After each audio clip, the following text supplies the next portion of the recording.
You're listening to Cooper Talk. Oh, welcome to Cooper Talk. I'm your host, Steve Cooper, and remember, I'm only as hip as my guests.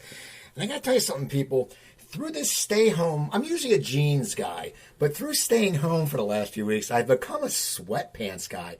I never really wore sweats, and now I'm wearing them all the time. I go to the grocery store, I'm wearing sweats. I go to pick up toiletries, I'm wearing sweats. The other day I had a business call. I go on Zoom, I put a nice shirt on. I wore sweats. So I'm going to tell you, I think it's going to be really confusing for me when this all ends because I think a lot of people are going to be addicted to sweats. Anyway, we have a great show today. My guest, what can I say about him? I go through IMDb for a lot of guests, and if I see like 180 credits or like 200 credits, I'm impressed. This gentleman has over 500 IMDb credits, people. 500.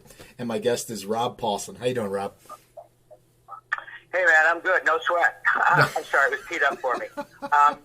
I'm great, Steve. Thank you very much, buddy. It's a real pleasure to be with you this morning. The existential circumstances notwithstanding, I'm hopeful that people out there will get a kick out of Yakko and Pinky and Carl and Donatello and the rest of them banging around in my melon. So thanks a lot for having me on. No problem. Now, how are you dealing with the staying at home? Is it affecting you? Are you going out a little bit, or what are you doing?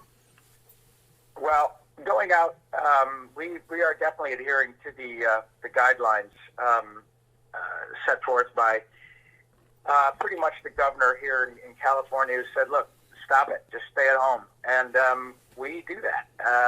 I've heard some pretty heartening news that the curve, as it's come to be called, has flattened a bit in LA. Again, much smarter people than I are making those determinations, but. We also, my wife and I have a place up here in San Simeon on the central coast of California, which is a fabulous place to do anything, much less sit out a worldwide pandemic. So I am a very, very fortunate fellow that I have a safe, warm place to ride this out. But when it's on the beach, then it's just, I've got zero to complain about it. I'm incredibly fortunate. That's awesome. Now, I want to talk about your career. You've had an amazing career. But I want to talk about your book and your battle with cancer. Thank you. You wrote a book, people. You wrote a book called Voice Lessons, How a Couple of Ninja Turtles, Pinky, and Animaniacs Saved My Life. Tell me about your battle. I want to hear about this because I know you're going out and talking to people about it. And it's a subject that everyone knows someone who's been afflicted by cancer. And yours hit where your moneymaker was. Tell me what happened. Yeah. Yeah, I thank you firstly for giving me the opportunity. That's a big deal. This is really what it's all about, is having nice folks like you to have me come on and speak about it. That's where we start to make a difference. 4 years ago, actually, it's gone by so quickly, but I was going through my life doing my gig, which has been an incredibly wonderful way to make a living. Essentially, getting paid to do it used to get you in trouble in 7th grade. No problems. I felt pretty good. I'm an athletic guy, all of that. I had a lump on the left side of my neck that I was quite aware of for probably 6 months, but being a typical weekend warrior athlete guy, unless something is hanging off or I'm bleeding profusely, I don't go to the doctor unless it's for my yearly physical, which I did. And I said to the doc, "What do you think about this?" And I got to tell you, Steve, 5 seconds. He put his fingers on it, my neck, and said, "No, man, this is not good." And it turned out to be stage 3 throat cancer, and it was staged that way because the area on my neck was the point to which the cancer had already spread. And so the primary tumor was at the base of my throat, and I then went through a pretty rigorous, pretty tough regimen of chemo and radiation for 7 weeks. But I was told at the very beginning, look, the great news about this type of cancer is that it's very treatable, not unlike colon cancer, that if you get it early enough, you got really good odds. And so I am cured as far as I'm concerned. We're not talking about being in remission. It's gone. And so it so happens that the nice folks at the Head and Neck Cancer Alliance came to me about a year ago and said, "How would you feel about being our spokestune or spokes guy for 2020?" And I was I could not jump at the opportunity fast enough. So now, as a result of my book, and nice people like you, I get a chance to talk about this. But I think the reason that it was probably a bit more, pardon me, not powerful, but maybe resonates a little more with people, is that what I do for a living. I'm a great example of, look, I speak and sing at a pretty high level and have done this now for almost, 35 years here in LA.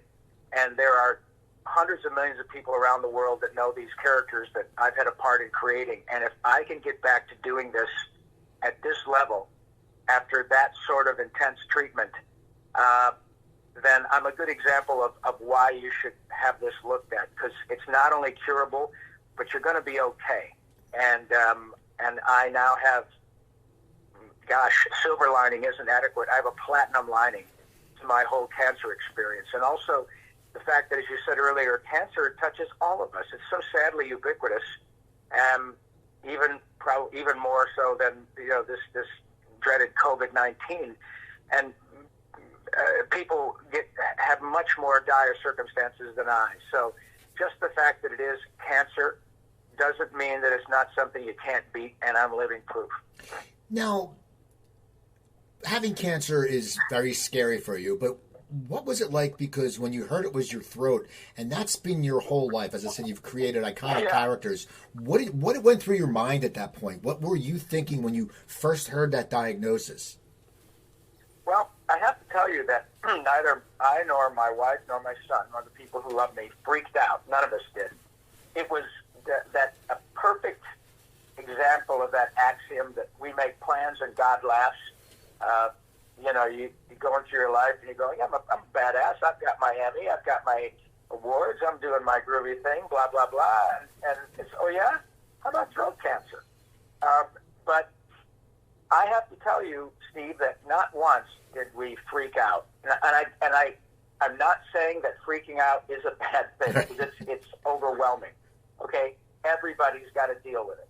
However, I was 59 years old. I'd had a remarkable career by any measure. I have people who love me, not only my fabulous family, but people who love these characters and sort of by extension love me, love the people who get to create these things. I had zero to be sad about. I wasn't ready to stop work, so that really kind of got my attention. But again, I was told at the beginning, we're going to be able to save your life. Can we save your voice to the extent that you'll be able to do it at the same level? We don't know. And they were very upfront about that. However, we do know that if you don't do this, you're going to end up like Roger Ebert, and that's not how you want to leave. It's a messy way to go. And I, of course, didn't waste any time getting started with it. But also, as a result of this incredible career, I have had hundreds of children and their parents whom I've gotten to speak with both in person and on the phone and via Skype and all the other stuff, who were stricken with deadly cancers throughout my whole career, who wanted to talk to Raphael or Donatello or Pinky or Yakko or Carl Weezer or you name it, any of the characters that just I've gotten to, and we all do it, not just me. And so talk about profiles and courage. We weren't talking about my 5-year-old who had just been diagnosed with their neuroblastoma or glioblastoma. We weren't talking about my little daughter who just developed juvenile diabetes or a heart issue that required surgery right out of the gate. We weren't talking about me being a 28 or a 32-year-old father or mother who was stricken with cancer and wasn't going to get to see their children graduate from high school. We were talking about that. We were talking about an old guy who's had a hell of a run and was dealt a bit of a blow, but why not? Jesus Christ, everybody who's listening has got a story about someone whom they love. So it was my turn. And now I get to do this. And so my career has gotten to be even better and even bigger because I get a chance to do some good. Apart from making a living, making people happy, now I get to spread information that might even save their lives. I mean, you're talking to a lottery winner, man. I really think it's about how you perceive what is a problem, in quotes, And right now we're dealing with this scourge all over the world. And I am riding this out and talking to another nice fellow who's given me this opportunity, and millions of us are inconvenienced. But most of us aren't dealing with it living on the street or living in a tent somewhere or living, you know what I mean? So I get to talk about how I can help people save their lives when this is over. So all things considered, it was certainly something that I didn't want to deal with, and it was quite, well, there were moments where it was frightening, but never it was somewhere it was, why me? Or, oh my God, I make a living with my voice, poor me, you know. Jack Dempsey just died. Rick Dempsey, not his name, not Jack Dempsey, he was a prize fighter.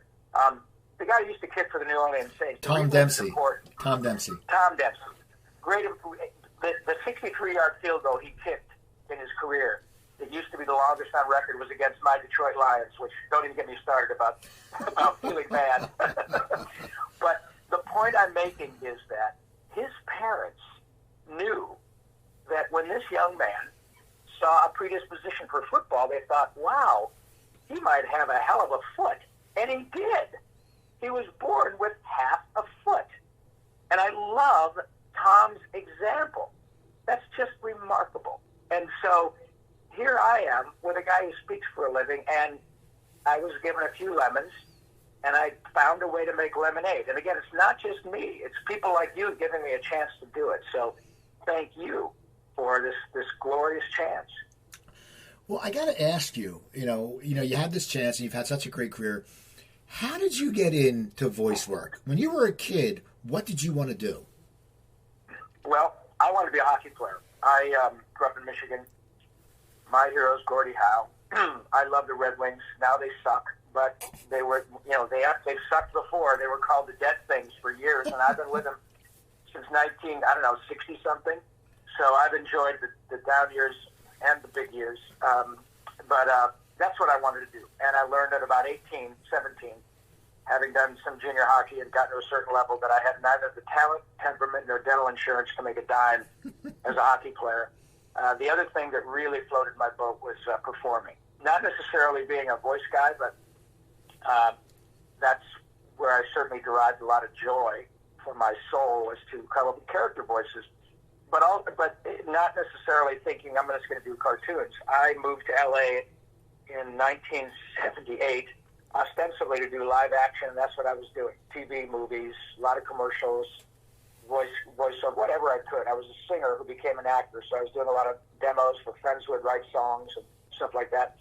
And then the opportunity came, after doing a lot of on-camera, to audition for animation work. And in those days, the first shows I did were G.I. Joe and Transformers.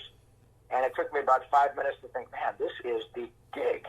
Nobody cares what I look like. This isn't about how tall you are, fat you are, white, black, green, orange, thin, tall. It doesn't matter. It's about being the purest form of acting. You're creating characters that don't even live in your world.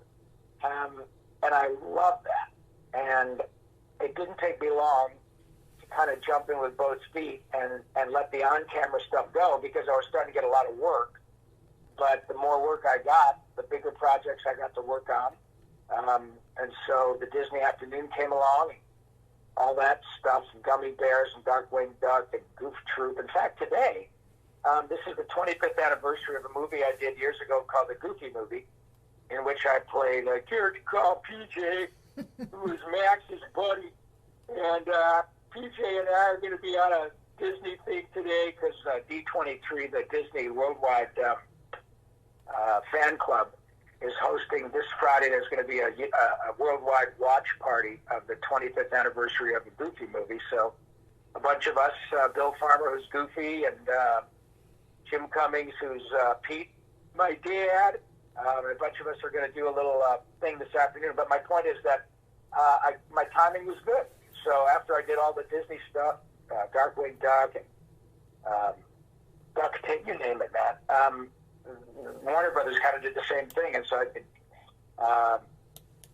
Tiny Toons, and that led to Pinky and the Brain and Animaniacs and Freakazoid and Hysteria, and then it went over to Nickelodeon and did Jimmy Neutron and Fairly Odd Parents and Ninja Turtles again. I did Raphael when you were a little guy, and then I got to be Donatello on the 2012 version over at Nickelodeon for another 5 years. And now we're back to doing Pinky and the Brain and Animaniacs again. So it's a remarkable experience to get to do this and live long enough and be able to work with these profoundly gifted people, and now bring all these characters to a brand new generation of people. I could make the argument that there might be places in the world who don't know Brad Pitt, but you tell them about Donatello and Raphael, and they go, "Oh yeah, Los Tortugas Ninjas, totally," you know. So it's pretty cool. Now, in the beginning, when you were doing this, and you're starting to audition, how were you differentiating your voices? Because you're still new to it, and it's not like now that you've done it for so long. But in the beginning, when you had to go to an audition, were you ever worried that one of your voices might sound a little like another one of your voices, or didn't that concern you? Yeah, it did a little bit, not until I started getting really busy, because then I would have people who would say, I really like that character you do on Animaniacs, that character, Yakko. And I'd say, yeah, well, we'd like to do something like that. And I didn't want to do anything that would upset the apple cart over at Warner Brothers, man, because that was a big gig. But that's where the challenge comes in, and acting is acting. And this is a good analogy for me, because it's about creating characters. Everybody can do a funny voice. And I'm not saying this to poo-poo anybody's desire to be, pardon me, excuse me, be fun or funny or creative. But we can all do funny voices. But the trick is, can you maintain the voice, give the soul and a character that lasts longer than a party show? And I had my own experience with that, with what I just mentioned, being Raphael on the original Turtles. 25 years later, I guess it was, that the folks that put together the 2012 version at Nickelodeon brought me in to read for what they wanted from Donatello. And I ended up getting the job. And I was a little bit concerned that a lot of folks who'd grown up watching the original Turtles might say, "Oh, well, they went back to the, they went back to the well one too many times and got this guy Rob Paulsen who was on the original show, and I don't know, it's going to be weird hearing Raphael coming out of Donatello's mouth." But I got to tell you, what happened was the character of Donatello was different by quite a bit than what Raphael was for me. There was a lot of difference in the characters, and my job was to imbue the character of Donatello with enough of its own characteristics and soul that people said, "Oh yeah, it kind of sounds the same, but it's completely different." And they did, and that means I did my job well. And the only way that I can make an analogy to that in terms of on camera is, and make no mistake, I'm not comparing myself to Jack Nicholson, but Jack Nicholson sounds like Jack Nicholson, and we love Jack. Every time you hear Jack, he sounds like Jack, whether it's "Here's Johnny," right, or I don't know, Mrs. Mulray, it looks like murder to me. I mean, whether it's Chinatown or Postman Orange Wings Twice or Batman, it's Jack. But Jack's a good actor. And so his characters, Jake's character in Chinatown is different than Nicholson's character in Easy Rider. But he still sounds like Jack. And Rob sounds like Rob. Raphael sounds a lot like me. And I did, 200 episodes of that character. Donatello sounds a lot like me, and I don't think anybody with ears would be unable to discern that it was the same actor. But the characters are completely different. And I have to tell you, I've not had one review, and Turtles is a big franchise. I've not had anybody say, "Yeah, I liked it, except Rob Paulsen being Donatello was a big mistake." Not once. And so it means I did my job. And I should be good at it by now, man. I've done it for 35 or 40 years. If I'm not good at it now, I got no business doing it. Now, yeah, exactly. Now, you made a comment. You said, acting, it's voice acting is still acting. It's not just, doing a voice at a party. Actors take an acting class, they prep that way. I know there's voiceover classes, but I don't know really how they work on voice actors classes. But as a voice actor, how do you prepare for a role? Is it something that you study? Like, an actor will rehearse and rehearse. How do you prepare for it? Yeah, I did study, and I still study.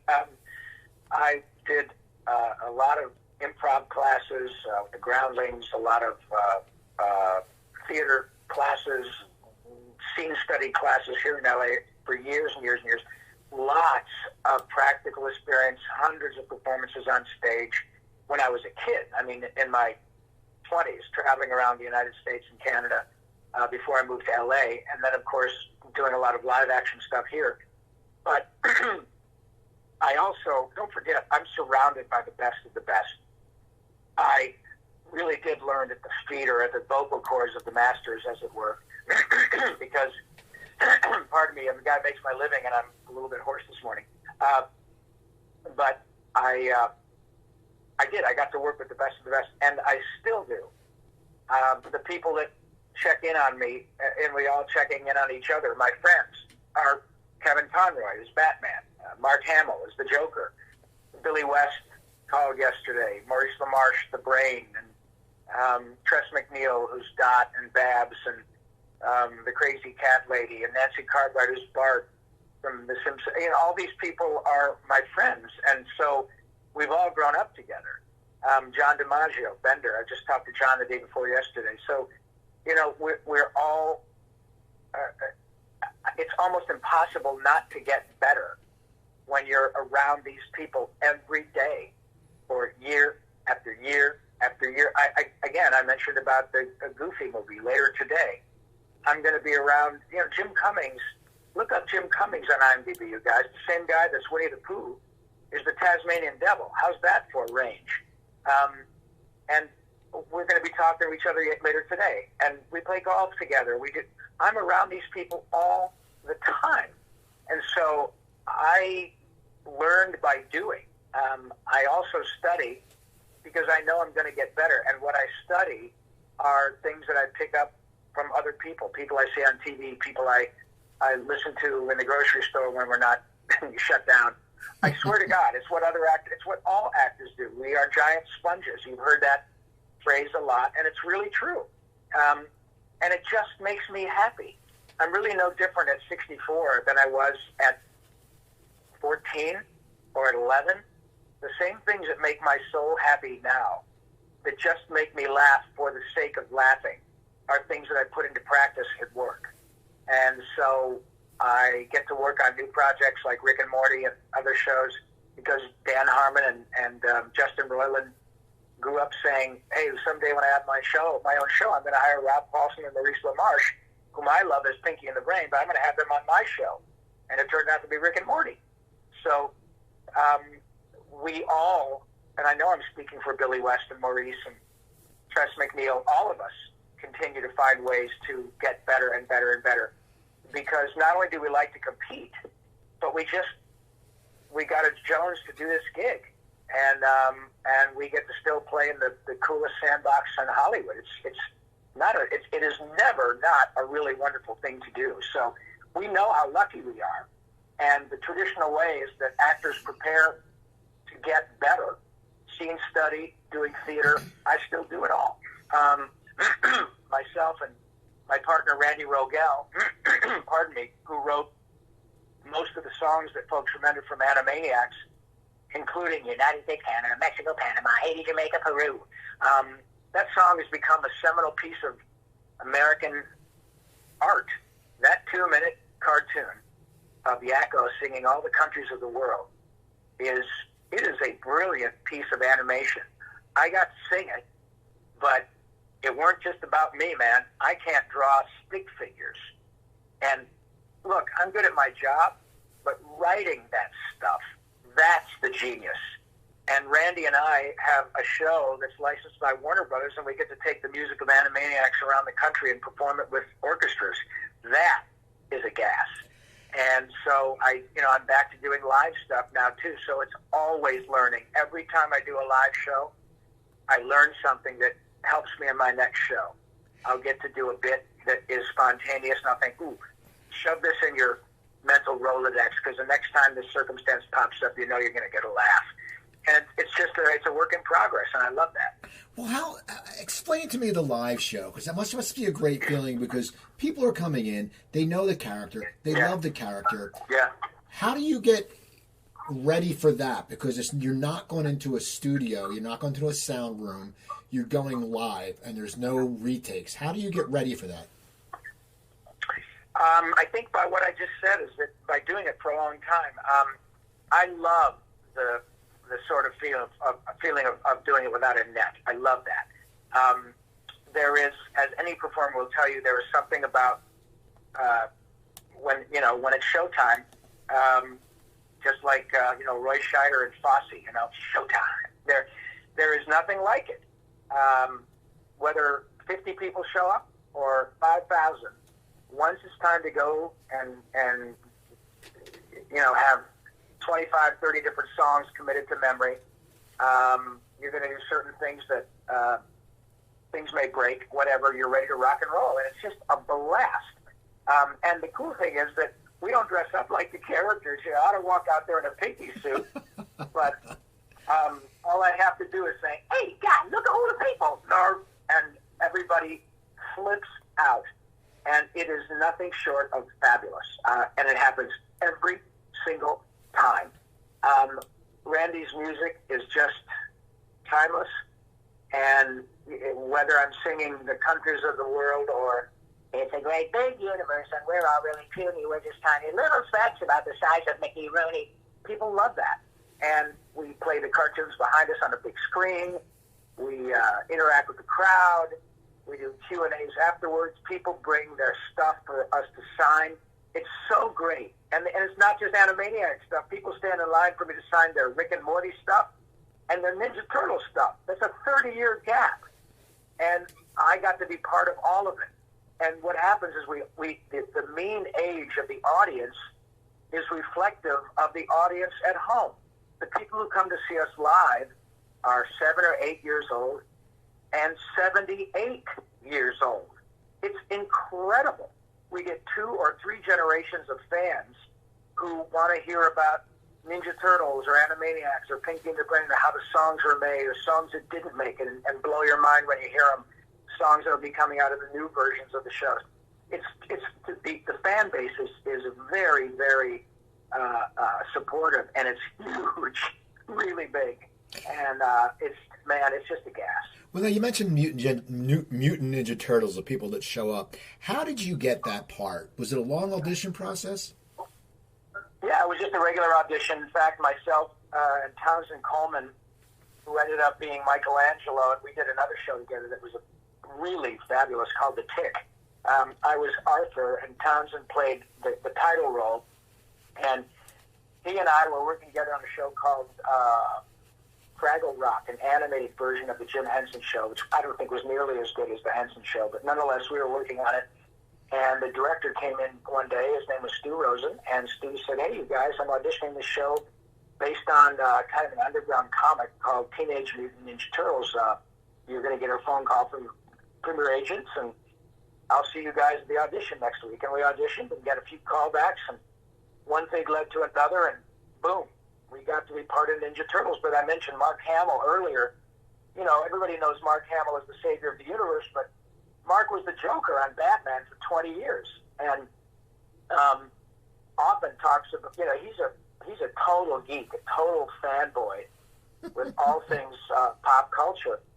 And I asked him years ago, we were working on a show called Time Squad at Cartoon Network with Pam Adlon and myself and Mark. We were 3 characters on this really fun show. But I asked him then, because we've known each other now for over 20 years, but I was just getting to know Mark, and of course, I'm a Star Wars fan, and I asked him the same question you asked me. I said, God, how did Star Wars come about? Same thing, just a general audition. And your agent calls you and says, hey, man, there's a space movie being done by the guy who did American Graffiti. Off you go. And that's how it happened. It was no different. So the lesson there, boys and girls, is that especially if you're an actor never say no to an audition because you never know. It might be Ninja Turtles, it might be Star Wars, it might be nothing, but you never know. And that's my story, and I'm sticking to it. I rarely say no these days unless it's something that is so derivative that I know that I would not be of any help to it, or it's something that I've done so many times that it's really not smart for me to do it. But by and large, I just, I never know when the next thing I'm doing is going to be the next fill in the blank, and it's pretty cool when it happens. Now you've done accents, in Johnny Quest and Pinky. When did you start learning how to do accents? Is that something that you cultivated through your career? Yes, and I still work on it. I've been working on the South African dialect, which is very difficult for me. It's quite hard to work. I found that one to be quite fascinating.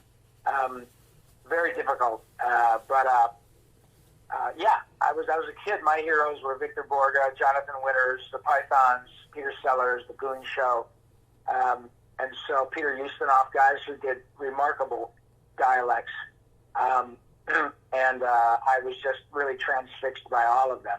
And then I got to work with Jonathan Winters a lot on Smurfs, and boy, was that a mind blower. Mel Blanc, of course, Bugs, Daffy, Tweety, Elmer, you name it. I got to work with Mel a couple of times. That was pretty remarkable. He was 80 when I was working with him. But, and then, because I was such a huge fan of the Pythons, lo and behold, years later, Eric Idle played Pinky's mom and dad in an episode of Pinky and the Brain, and that was pretty mind-blowing. But yeah, I was working on that from the time I was probably 7 or 8, 10 years old, just because it was fun. And I had a little reel-to-reel Panasonic tape recorder, and I would record them and do little sound productions with friends of mine. So when I wasn't playing hockey, I was at home working on weird stuff in my bedroom. So there you go, kids. You never know when your failed hockey player turns out to be Pinky and Yakko. Who knows? It's crazy. What did you bring to the table when you went to do Pinky? Did you have it already in your head, or did they give you direction and you made it your own? How did you develop the character? Both.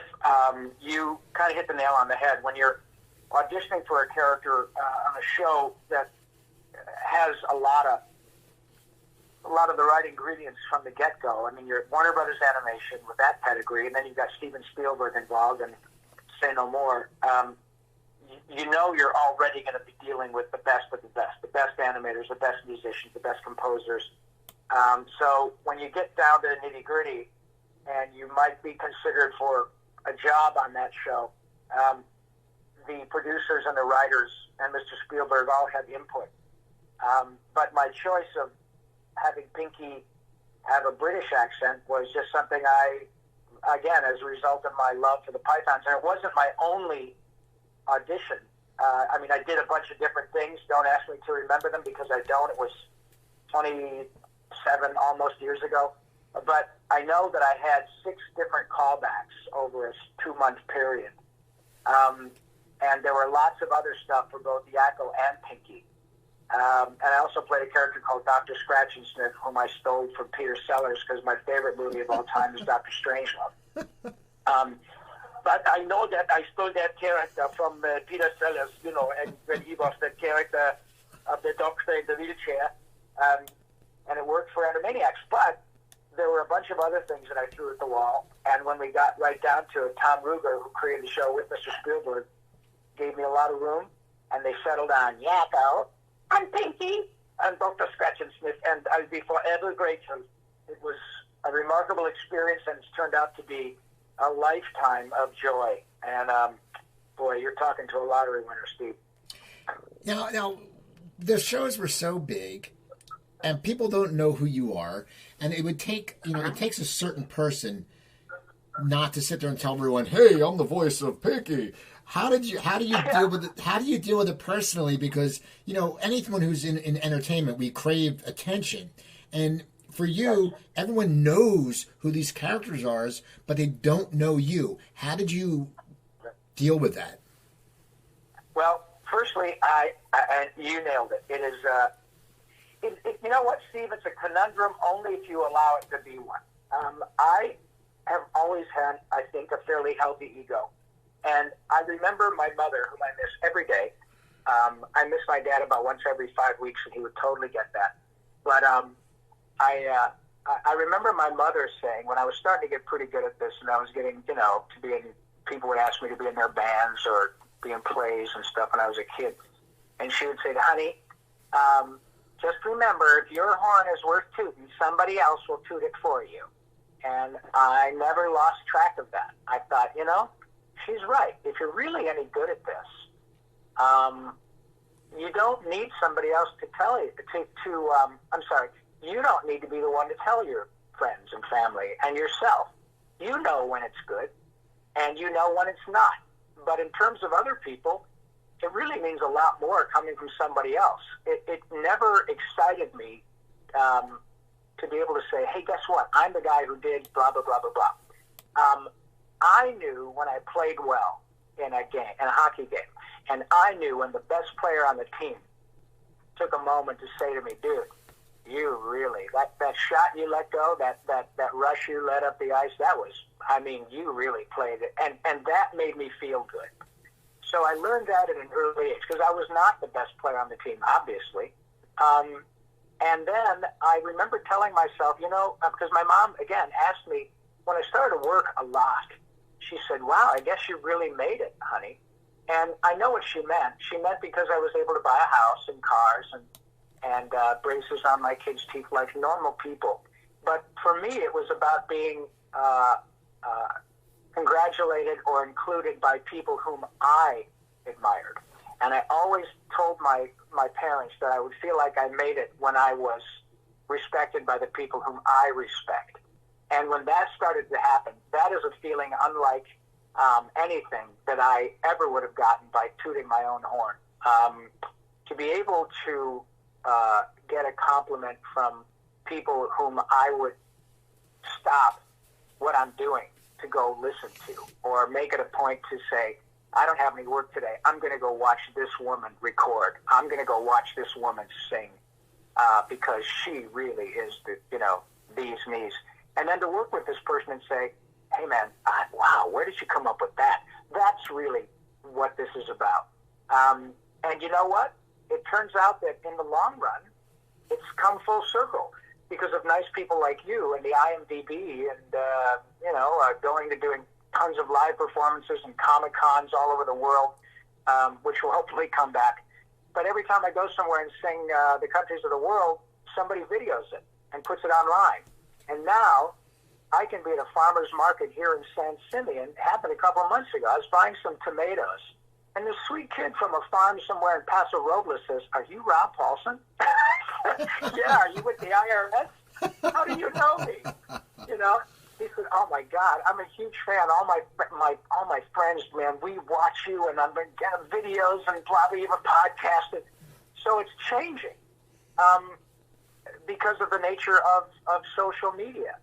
And I have to tell you, man, if you and I were having this lovely conversation in a diner in Jersey, and the waitress found out who I was, and probably who you were, they would flip out, but not in a way that is off-putting. They would just go, oh my God, I can't tell you how much. Would you please say hello, nurse? Hello, nurse. And they often, Steve, will start to cry because it reminds them of a time in their life that was perfect, that they are seeking to sort of find again. And just that voice does that to them. And again, let's make it clear. I learned very early, it's not the Rob Paulsen show. I'm part of it. The characters are famous, and I am fine with that. But there is something about the voice, and it happened to me. When I got to work with Mel Blanc, I said, I mustered up the courage to say, Mr. Blanc, if you don't mind. And he looked at me. He knew what I wanted. He looked at me and said, yeah, what's up, Doc? And it blew my mind. I mean, really, like, I was shaking. I really did. I mean, it was off-putting in a really, really cool way. But it was, like, bizarre how it affected me. And go back and watch Mel Blanc on The Tonight Show with Johnny Carson on YouTube. And within 20, 30 seconds, he's got Johnny and the whole audience in the palm of his hand. He looks nothing like Bugs, you know? It doesn't matter. He's a god to them. And he knows that he didn't draw. That was the genius of Chuck Jones. It's a hugely collaborative effort, but this is a long, rambling way of, and clearly I have no trouble making a living speaking, but it's a long, rambling way of making sense out of the fact that the characters are the famous, but don't feel sorry for me. I enjoy a lot of incredible sort of tangential fame, but there's no downside to it, because when people find out what I do and they want to hear more of it, it just makes everybody happy. There's no downside. It's not cumbersome. It's not, oh shit, I can't go into Target today. None of that. And I have friends to whom that's a problem. They're all really nice, but they have days when they just don't feel like taking a selfie, and they have to sort of be careful not to be in a bad mood. And I don't have that, because if people do take the time to stop me in a grocery store, and it probably happens 2 or 3 times a month now, and they do, but it's never anything but joyful, and I always accommodate them because I know how lucky I am, and I know what's fixing to happen. Okay. As soon as I say, Narf, they do what you're probably doing. They smile, they go, oh my God, oh my God. So I know that it's a happy experience, and I can't get enough of it. I really don't. When I get these great opportunities to talk to people like you, I really don't know how to quantify how lucky I am. So you're doing me a big favor by reminding me. Well, thanks.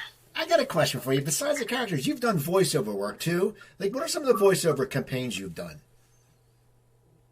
Campaigns? Oh gosh, probably the one that people know the most is I did a character for 7 years for Honda called Mr. Opportunity, where I sold Hondas, a little animated guy who was Mr. Opportunity. At the end of the end of every model year, they would have the year end. You know, I'm Mr. Opportunity, and I'm knocking, ding ding. But I did this really bitchin' commercial years ago. It's a great campaign, but I was only in one commercial, but I was in the first one. And you guys probably remember the Got Milk campaign, but there was this, the first commercial was with me and an actor named Sean Whalen. I did the voiceover part. I played the character, a guy on a radio who was doing a contest for $10,000. Name the composer. Mm-hmm. It was name who shot Alexander Hamilton in the famous duel, and the answer is of course Aaron Burr. But this wonderful actor, Sean Whalen, great character actor, is sitting in it's a very clever spot. He's sort of a night watchman in a museum, eating a peanut butter sandwich, and he's listening to the radio when I come on and say, for $10,000, and he calls in, and he's got a peanut butter sandwich in his mouth, and he says, Aaron Burr, but it sounds like, oh, Burr. And he goes, oh, no, wait a minute. He goes to get some milk, and he's out of milk.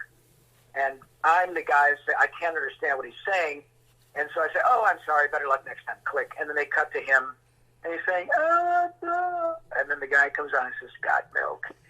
But that commercial is a fantastic commercial. It's so clever. And it turns out it was directed by Michael Bay, who went on to, Transformers fame and all those big blockbuster movies. Talk about 6 degrees of separation. I was in the original Transformers cartoon show and did that, and Michael Bay directed me in this. I mean, it's crazy. So, a couple different campaigns, but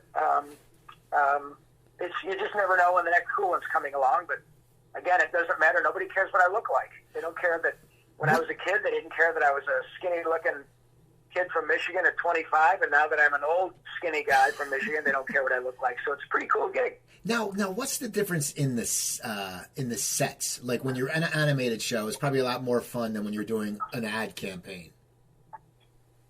Well, you mean going to work? Yeah. Being on the set? Well, in an animated show, it's just being in a studio with recording devices and other actors. Sometimes we get to see a little storyboard stuff, but we never see anything resembling what you folks see on TV for months and months after we do our work.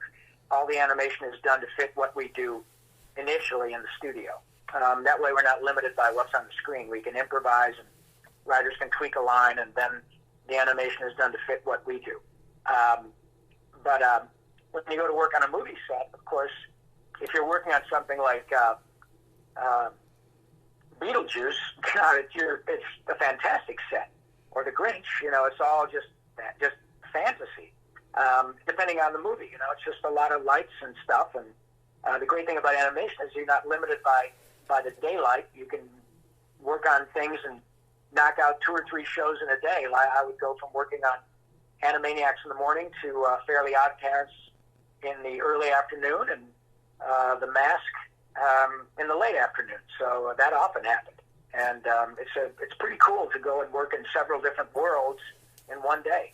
Now when you were in The Mask, you were playing a character that was already in a movie. How do you adapt to that? Because you don't want to imitate it, really. I'm sure you want to bring your own angle to it. How do you develop a character like that? Well, that I would have to rely on my improvisation skills, because although we had a script for every episode, remember, if I'm being the Stanley Ipkiss masked character that Jim Carrey did so beautifully in the features, I'm doing, in this case, I think we did 3 seasons. So I did 39 half hours of The Mask. Jim did 2 hours of it. So I had to extrapolate what made the characters that Jim was brilliant with interesting enough to last for, many more hours, albeit in animation. And that really was more of a challenge to me in my ability to imbue different characters with fun and interesting stuff, episode after episode. And I have no doubt that Jim could have done it just as well, if not better. But hey, man, if you're Jim Carrey and you get to make $20 million a movie, you're not gonna be doing a cartoon, because they're not gonna pay you $20 million a half hour, to do that. And so I was very fortunate. I had worked on different features in which I would loop, that is, speak for Jim in movies if he wasn't available. I did that, I think, in Liar Liar and Eternal Sunshine, maybe one other one. And so, if I'm auditioning for this and makes sense, hey, that guy Rob Paulsen does a really good impression. He sounds like Jim. Our voice print isn't that different, and everybody can go, okay, and remember, Jim would probably not argue that when he was doing The Mask or Ace Ventura, he was pretty much a human cartoon. It was pretty much over the top, and it's really easy to go, somebody stop it, because it's not subtle. And it's a lot for me to hang my sort of audio hat on, but that's where my improv skills come into play, because I'm not limited by thinking inside the box. I have no problem swinging for the fences and trying stuff I haven't tried. I have no problem trying stuff and having it fail. I then say, okay, that doesn't work. What's next? And that's a skill that I've learned over the years. I'm not afraid of failure, even on a small scale. We're not talking about losing your job. We're talking about, okay, that didn't work. That sucked. And in fact, that was really bad. So let's laugh at it and go on to the next one. And I'm not afraid of that. I'm not at all limited by my physicality and my ego. It doesn't come into play. I'm not afraid of having somebody say, nah, that sucked. Let's try something else. So that's how that works. I'm just willing to play. And everybody who does this is willing to play, and we're not limited by whether or not it works. Now, so what? It didn't work. We'll try it again. I got a question for you, because we had talked about your cancer in the beginning. How long were you out of work, and what was your first role coming back when you knew you were better? Great question. I was down for about 3 months, I guess, and I probably should have been out longer, but I really was chomping on the bit to get back in it, back in the saddle. And I think probably, as I said, my wife would tell you that I went back too early, and that I really wanted to. It was really important for me, and I know that a lot of folks who deal with life-threatening issues just can't wait to get back at it because it's a part of who we are, and it also indicates that we're okay. You know, something that I was familiar with, and it satisfied me and my family on a lot of levels, both personally and professionally, and I really needed to feel like I had some control, and so that's why I did it. The first show I went back, and it was a show that I was working with my dear sweet Tress McNeil. We were doing the most recent version of a show called, for Netflix, who owned it, a really sweet little kid show called Veggie Tales, and we were doing it for Netflix, and I went back to work, it was my dear friend Doug Tenaple, who was producing it. He created a show years ago on which I worked called Earthworm Jim, and then we went on to do another one together for Nickelodeon called Cat Scratch. So I worked with him a lot, and he was one of the folks that I let know when I was diagnosed because we were going to have to kind of put things on hold. I said to Doug, hey, I think I'm ready to come back to work. And he, of course, said, no, not unless you're ready. And I said, yeah, I am. And I had to sing a song, and it was a bit of a struggle. I had lost a couple of notes on the top end of my range. It turns out it was only transitory. I pretty much got it all back now, but this was a few years ago. And it was such a glorious thing to be back in the saddle. But I was really kind of hard on myself, and Doug kept saying, no, man, the song sounds great. In fact, look, we've got 2 great takes. Don't do any more. And I kept saying, no, I really want to do another one. He'd say, no, we got it. And I'll be damned. He was right. We went back to do some post-production work on it about 4 or 5 months later when I was doing much better. And I came in and I said, oh, boy, I can't wait to hear this. And you know what? It was really good. And I had maybe 1 or 2 notes that didn't work, and I had to fix it. It took me about 4 minutes to fix it. It was not at all as bad as I thought it was. They kept everything. Nobody was any the wiser except for me. And the lesson was very valuable because there was somebody who cared about me. It wasn't a family member, but part of my showbiz family. And he kept telling me, Robbie, it sounds really good, but I was way too hard on myself because I thought that I needed to be perfect. And it turns out that I was pretty damn close to perfect, literally months after I'd had my throat radiated every day. And so that was a really great learning experience for me moving forward, to give myself a break and to say, you know what, sometimes the best you can do is good enough. Things change. You adapt. Can I still do what I did at 24? In some cases, yes. In some cases, I'm way better. In some cases, I can't do the same things.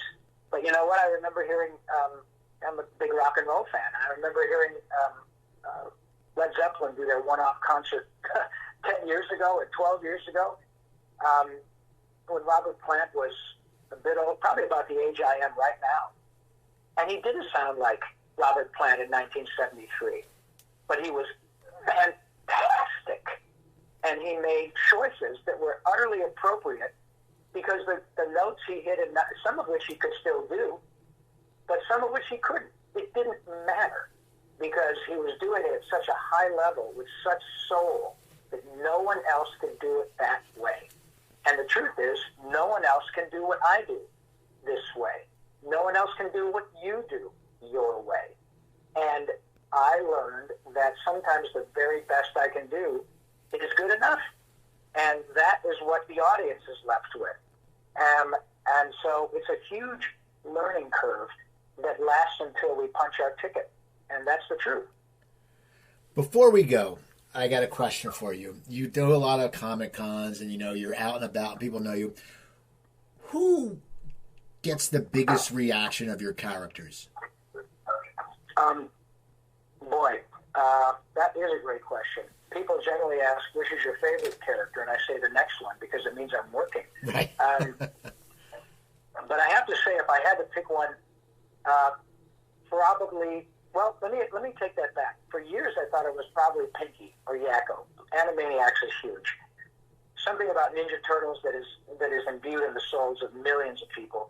But in terms of the biggest reaction, people love, I have to say, Pinky. However, lately, in the last 3 or 4 years, I did a character on a show called Jimmy Neutron Boy Genius. There was a guy named Carl Weezer, who's this little chubby guy who was Jimmy's buddy. And for some reason, people love that little guy. And there are a couple of memes out there. There's one in which Carl, in an episode of Jimmy Neutron, Billy West was playing a character, and he was eating a croissant. And Carl says, "Are you going to finish that croissant?" And there are like a million hits on that little sliver of animation. And so I don't care where I go. When people find out I'm Carl, they say, "Hey, say that line about the croissant." So I say, "Are you going to finish that croissant?" I do it when we do our live shows, because Randy says, "Hey, there are a lot of other characters that Rob's got banging around in his melon.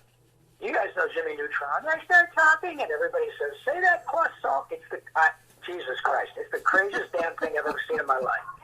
So now I'd have to say it's a toss-up between Pinky and Carl. And you know what? I'll take it. Whatever makes people happy, I'm lucky to do it. Well, I want to thank you for taking the time today, Rob. This was great. People, follow Rob on Twitter. It's at Yakko Pinky. That's YAKKOPINKY. Follow me on Twitter at Cooper Talk. Also, Rob's book. Now, you can get the book on Amazon, right? Right. And they can also follow me on Instagram at Rob_Paulsen, Paulsen. They can check out our Animaniacs in Concert show at animaniacsinconcert.com, or just Google Animaniacs Live or Animaniacs in Concert, and you'll come up with lots of cool little video of their show. And once this is over, we're gearing up for a bunch of other ones around the country. So thanks so much for taking so much time with me, Steve. I really appreciate it. And I got to tell you, people, it was an absolute joy. I got to tell you, people, though, go to his IMDb. You'll be amazed. I mean, I talk to actors all the time. I've never seen more than 200. But anyway, I'm Steve Cooper. I'm only as hip as my guests. Don't forget, drink your water, eat your vegetables, take your vitamins, and I'll talk to you guys next time.